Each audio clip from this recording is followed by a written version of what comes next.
Hello and welcome everybody. I'm Stephen and I'm a popular investor on eToro. Please don't forget to like this video and subscribe to my channel. Take a second to do it. It will be really helpful. Thank you very much for listening today. So today's video, I'm going to be talking about what happened in the market last week, and I'm also going to be talking about how our portfolio fared overall. So to get things kicked off, last week was a very good week overall for our portfolio, and we were up about 4% for the week. If we compare this to the other benchmarks such as the S&P 500, which was up about 1.8%, and the NASDAQ, which was up about 2%, this meant that our portfolio quite vastly outperformed our benchmarks. And I think that happened for a number of different reasons. One was to do with crypto. We saw some good rises overall in crypto last week, especially in Bitcoin and Ethereum and some altcoins. And we actually saw Bitcoin actually reach about $47,000 at the time of me making this video. So we saw some great bounce backs there. And also we saw some good results overall from American stocks in our portfolio, especially the technology-based stocks. And we also saw some good rises for some of our commodity-based stocks, such as oil-related stocks. So generally, it was a really great week for our portfolio overall. I've also continued to do some short trade positions and some hedging techniques, which also has helped our portfolio in some of the times as well. So as we move on to the markets, those global weekly market updates, we're going to start off with the US. As I mentioned, the indices all in the US were up last week. We saw some really good continued bounce back of stocks, especially in the technology sector. Energy related stocks also did very well last week, and we are starting to see really high oil prices again at about $117. It's quite likely that we may start to test that high that we saw a few weeks ago. And where those oil prices go, a lot will depend on some of the progress between Russia and Ukraine. So some of the things that happened in the markets last week is that there were continued talks between Russia and Ukraine, and they have discussed a number of different areas, and apparently they started to make some success in the discussions. However, the situation has not been resolved and talks are still ongoing, and it is expected that it may take a little bit of time for them to be able to sort out. The Ukrainian side said that they were cautiously optimistic about how the negotiations are going. However, many of the other people involved in the discussions have said that there's still quite a long way to go. So we will watch how that progresses over the next couple of weeks, because that will surely have an effect on not only stocks, but also commodity prices as well. Later on in the week, it was also announced by Russia that the phase one of the invasion, or the peace talks, as they like to call them, has ended, and now they're going to be concentrating much more on that Donbass region, which is the region the closest to Russia, and it's there's been a long-standing dispute there, and I think what Russia kind of are angling towards, and this is just my opinion and what I've read, is that they are probably looking to split Ukraine up into, parts of Russia and then parts of Ukraine. A little bit like the North and South Korea divide. It's quite clear that they want to take that Donbass region under the wing of Russia. So we will see how those discussions progress overall. Another key area is that Jerome Powell also conducted another speech in a different meeting last week, in which he discussed that he wouldn't rule out them increasing the interest rates by more than 0.25. and potentially increasing it to 0.5% if they feel that the data supports the fact, like higher inflation, that would require them to make a more dramatic increase in terms of the interest rate hikes. But I don't think that is likely to happen unless we see extremely high inflation, because I don't think the Federal Reserve are going to want to spook the market. So I think it's more likely that we're going to see regular interest rate hikes and, you know, less dramatic kind of 0.5% increases, which can have a big effect on the market. We also saw some data from the US last week, and one of them was that the durable goods sales had decreased by about 2.4% last month, and this was above expectations.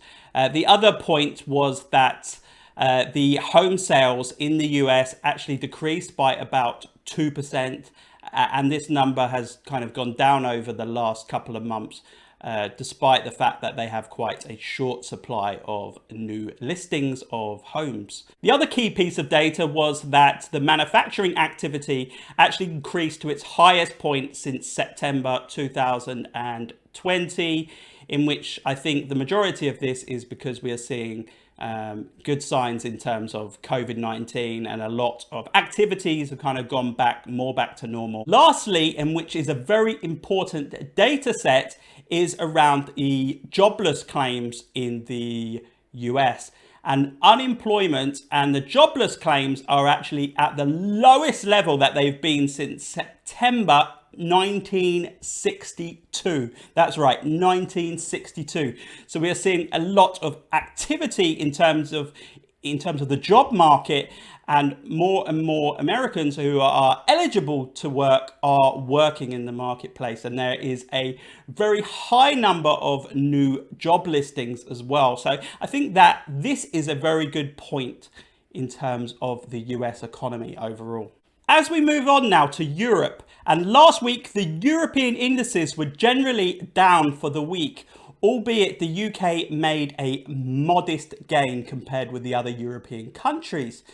And so some of the things that happened in Europe last week were there was ongoing discussions between the EU, and there was many conferences last week in which they stated that they were going to extend the sanctions, they were going to provide more military support to Ukraine, and they were also going to put more EU personnel on the borders in terms of security. So they continue to increase these sanctions in order to try to cause as much pain as possible to Russia. They also announced that they're going to stop the Russians being able to sell the gold stockpiles, because they think that they're planning to sell those gold stockpiles in order to try and prop up the Russian ruble, which has been in a lot of distress as of late. So the European Union has stopped the Russians being able to sell the gold. Last week, the US also said that they were going to increase the amount of liquefied natural gas that they provide to Europe by over 15 million metric tons. And this is really good overall, for that the EU are trying to reduce dependence on Russia, so they're not as dependent on them on things like oil and things like gas. So this is a really good sign that some of that supply that they were previously getting from Russia is starting to be picked up in elsewhere around the world. And I think that this should help to ease some of those energy shortages around the world. Another key piece of data from Europe as well was that the PMI, which stands for the Purchasing Managers Index, was actually down from 55.5 last month to 54.5 this month. And there has been a tail off in some of the European manufacturing activity. The other key piece of news is that the UK has seen the highest inflation figures in over 30 years. And inflation actually went up to 6.5% on a year-on-year basis. And this was higher than the expectations projections of analysts, which was at about 6.2%. So that is continual signs that we are seeing more and more inflation, and that inflation is really reaching the UK at the moment with really sky high levels of inflation. As we move on now to China, and last week the Chinese markets generally fell, and there was a lot of discussions again last week between China and the US, in which they are talking about some of those Chinese listed companies in the US, such as JD.com and Alibaba, etc. And as we know, and as I've stated on this channel before, there has been a lot of discussions around the auditing of those Chinese companies so they can continue to be listed in the US. And there were some movements on these discussions last week, and the Chinese government did actually authorize for the audit companies to assess some of those financial results from those big companies such as JD.com, Alibaba, and Weibo. However, the US watchdog did say towards the end of the week that they are yet to reach a total agreement, and that the discussions were finished was slightly premature. However, I do believe that there is a lot of progress being made, and I am expecting that those Chinese stocks can continue in the long term to be on the US stock exchange. Another key piece of news in which increased the price of Alibaba last week was that they had agreed to do share buybacks, and they had increased their share buybacks from 15 billion previously to 25 billion dollars, and they say that the share price is at very low levels, and it is a great opportunity for them to be able to conduct those share buybacks. So this was very good for the stock overall last week, and we have Alibaba as part of our portfolio, and there was a pretty significant rise in Alibaba last week, and there has been over the last couple of weeks, as it's more and more hopeful that the ADRs will be spared in terms of them not being unlisted from the American stock exchanges. In China, there's also been an increase in the number of COVID-19 cases. And actually, we've seen over 56,000 cases in China since the 1st of March. And almost half of those cases were registered in Jilin province, which shows that there is a very high concentrated number of cases in that region, and that the COVID-19 and especially the Omicron variant is spreading quite heavily around China. However, we are still seeing a very low amount of serious cases and hospitalizations. So I don't think it's an extremely bad thing, but China does have kind of a zero tolerance policy overall on COVID-19. As we move on to the top 3 performing stocks of last week, and the number 1 top performing stock of last week was Copiers Pharmaceuticals, and that was up by a whopping 65%. And I'm not going to get extremely excited about this significant rise in Copiers Pharmaceuticals, because we all know that it has dropped a lot over the last 1 year or so. And these pharmaceutical companies are very volatile because a lot happens depending on those phase 1 and those phase 2 drug trials. But I am optimistic moving forward for Copiers. The second best performing stock in our portfolio last week was Wix. And Wix again has had a very tough time during this technology sell-off that we had at the beginning of the year and the end of last year. However, Wix was up by about 8% last week, which was good. And the third best performing stock in our portfolio last week was the Fosun Group. And the Fosun Group is a large conglomerate. It's a little bit like Berkshire Hathaway in the US, and they operate and they're investors in a number of businesses in many different sectors, such as pharmaceuticals, leisure and entertainment, insurance. They're involved in lots of different areas. They even own a football club. And I think that they are a good gauge of the overall economy in China because they are involved in such a number of different sectors. And that was up by about 7.6% last week. So let's now talk about crypto. And I know that many of you specifically tune into my videos to hear more about what happened in the crypto markets. And to get started, the crypto markets had an extremely good week last week overall, especially Bitcoin and Ethereum. And Bitcoin actually reached $47,000 at the time of making this video and was up by about 13%. And Ethereum was up by 16% last week. And as I said in my video last week, the short-term hodler's average buy-in price, it was around the 46,500 mark. And although we have increased above that, it's very important that we stay above that amount for a period of time, because I think that there could be a little bit of selling for some of those shorter term market participants who are trading, for example, to take a little bit of profit there. But I do expect us to continue with a rise in price in crypto over the next couple of months. And there was a lot of positive news coming from the Bitcoin ecosystem last week. And one of those positive news was around the Terra Foundation. And the Terra Foundation operate the algorithmic stablecoin, which is UST, and they also have the Luna token as well. And they are introducing a new mechanism for the algorithm in which UST is going to be backed by the Bitcoin standard instead. And they're going to increase the amount of Bitcoin that the Terra Foundation actually hold. And they are planning to do buys in terms of Bitcoin up to about $10 billion, and that number could increase over time. And they have already, since the announcement last week, actually purchased over $1 billion worth of Bitcoin.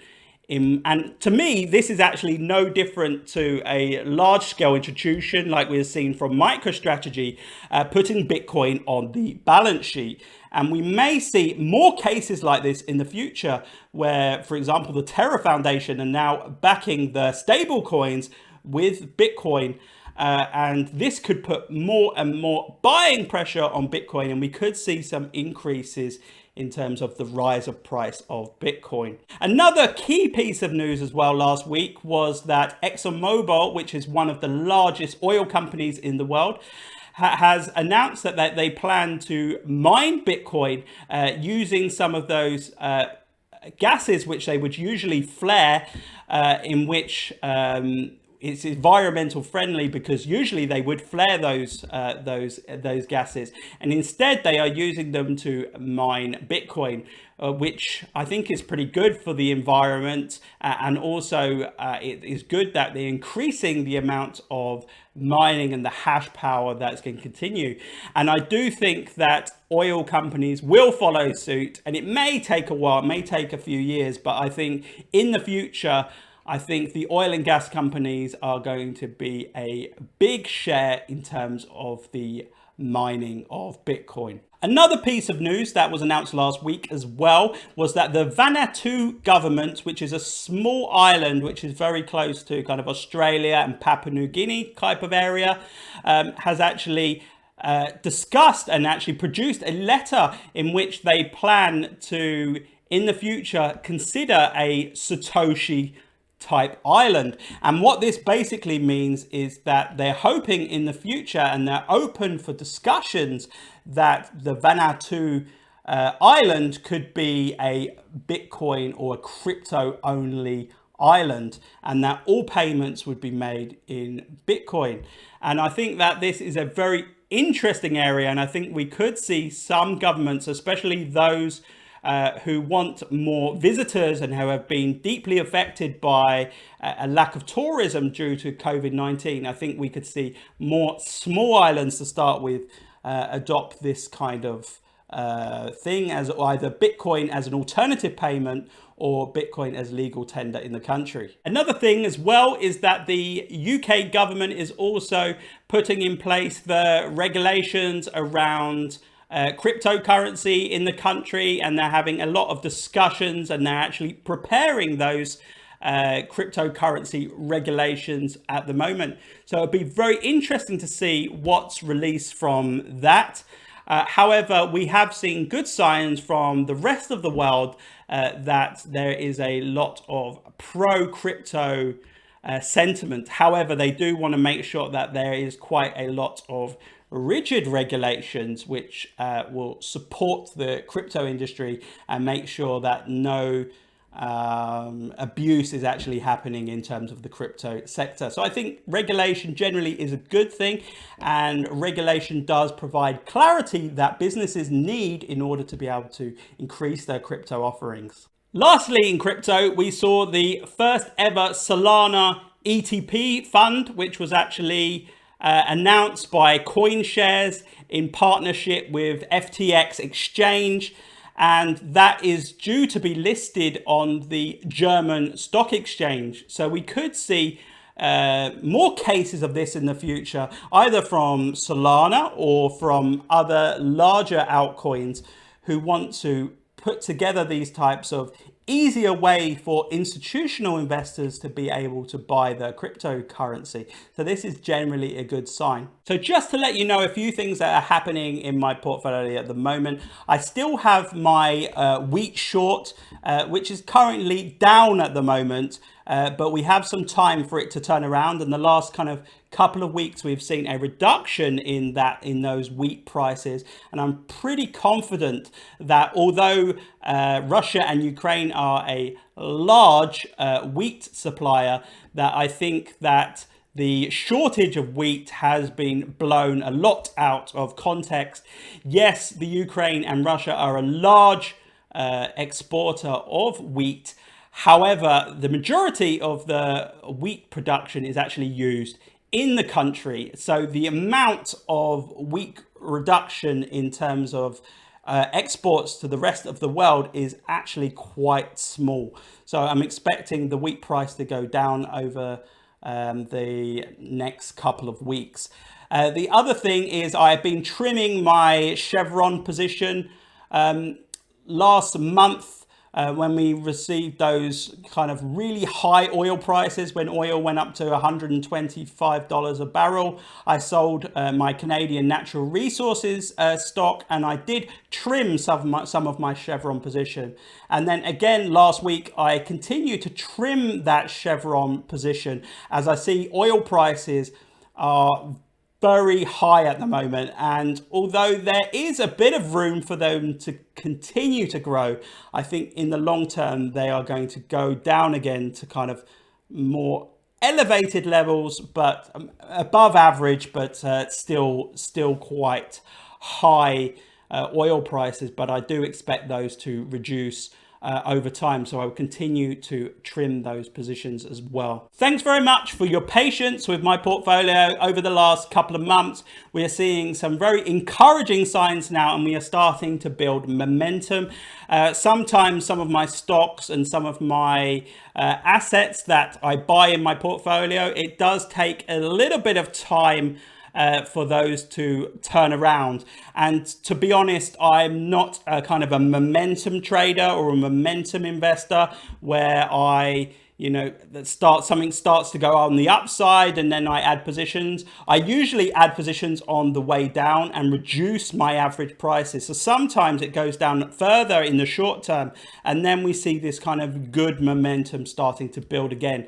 So I'm very positive overall on my strategy for 2022, and I'm happy now that things are starting to turn around. So I appreciate your patience during that lull period, especially in January.